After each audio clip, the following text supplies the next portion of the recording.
how are we getting on? Do you think 1.5 degrees is actually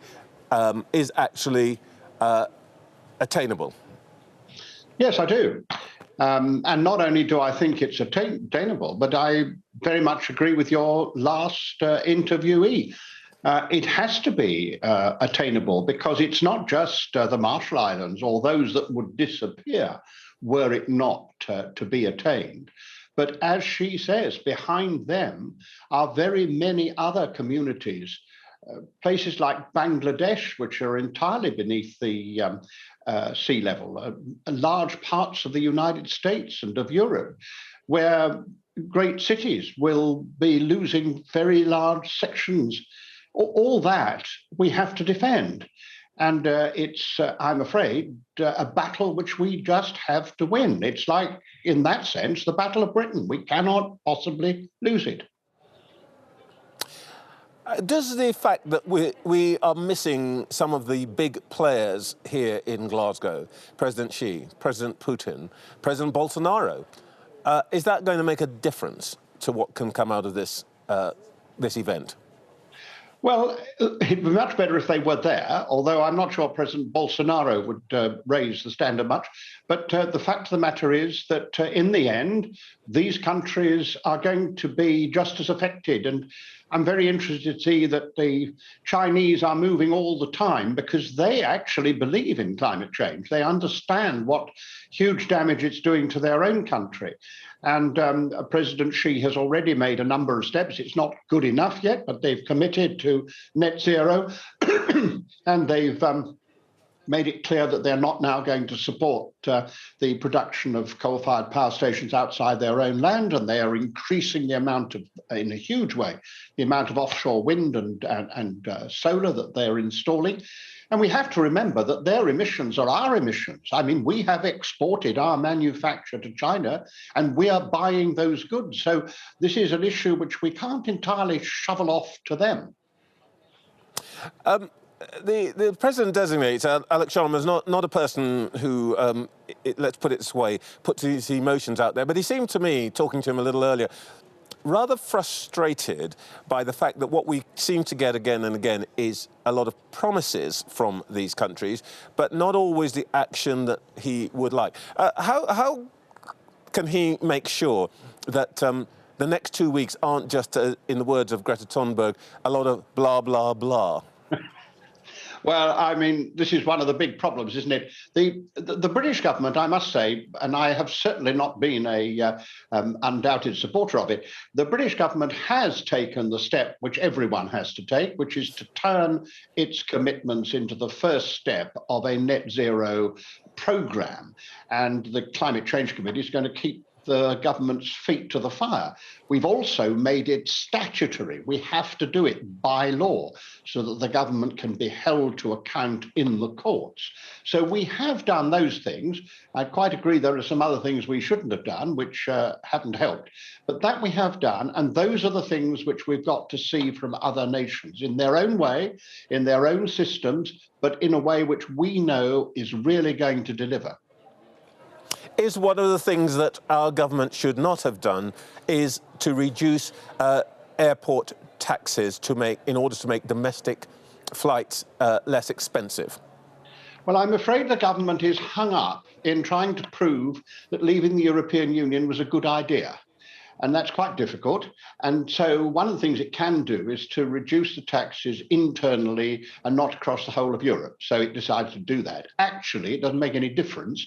As a matter of technicality, because the way that internal flights are accounted for under climate change will mean that they'll just have to pay more in carbon. So it's not carbon tax. So actually, it's not going to make all that difference. But it was perhaps not the right thing to do. I think it's less important than remembering that they have increased the cost of long haul flights, and remembering also that the biggest mistake that was made was to cut our overseas aid from 0.7 to 0.5, which doesn't give people confidence that we are going to help people in the way we've promised to do. And that, for me, was a really deeply immoral and unacceptable act. It sounds to me, Lord Deben, that what you're saying is that in spite of our own government's I'm afraid, let's use that phrase again, blah, blah, blah, the action that follows is at least neutral. It isn't necessarily pointing in the direction that you want the government to go in terms of improving the prospects of getting to 1.5 degrees. Essentially, what you're saying is government says it's going to do the right thing, but actually, in what it does, it's heading in the wrong direction. No, I don't agree with that at all. I haven't said that. I've said it's made mistakes, but then every government does. This is the one government that says nothing but electric cars or the equivalent after 2030. This is the government that has an actual strategy to reach net zero and a policy and program to do it. This is the government that has made that legally binding. This is the first government to sign up to net zero in 2050. This is a government that has got a policy for building and heating in its own country, which no other government has. This is a government which is out on the front line and is doing the right things, which every now and again makes mistakes. And one of the problems with the press is that we hear very much too little of thank you for getting bits right and always concentrating on things we get wrong. Now, my trouble is that I'm the chairman of the Climate Change Committee, and my job is to keep the government feet to the fire and make sure that it goes on doing the right things and avoids doing the wrong things. But it doesn't mean that I don't respect the fact that this government has committed itself in a way which no other government has, and Parliament has supported it. Whereas Joe Biden, for example, has rejoined the world in this remarkable way, but he's having terrible trouble getting his own legislature to give him the support that we need if we're going to stop the world from disaster. And disaster it is. Don't undermine this. This is a one chance we have to save the world. I get that. And you say this is the government that's done this, this, and this. Well, let's take one example: electric cars. Yep, they've made a pledge on electric cars. But I think your own committee says that we've got 26,000 charging points. We really need 450,000. Now, is there any possibility that we're actually going to hit that in time? Well, I've been lucky enough to have an electric car, as a matter of fact, and all I can tell you is that the advance in the charging arrangements is enormous. And I have had no trouble at all using it. My problem is that we've got to move to a situation in which those cars are within the ability of everyone to buy as against petrol cars. And the biggest change... Sorry, I don't want to interrupt you, but one of my colleagues here at Sky did drive from London to Glasgow, and what he discovered is that 1 in 10 charging points, even of the 26,000 at any given time, isn't working. We really haven't got the infrastructure to deliver.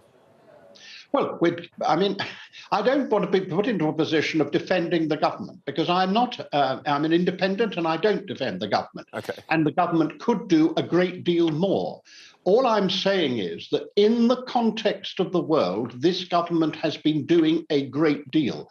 My job is to make sure that it does more and more. And on the charging front, there is a great deal more to be done, not least to making it easier to have a charge, because unfortunately they're run by different people with different mechanisms, and that's balmy. So we have to put that right. And the truth is that some motor cars have been made by people who've made better provision. And we've got to think about how we have superchargers for everybody.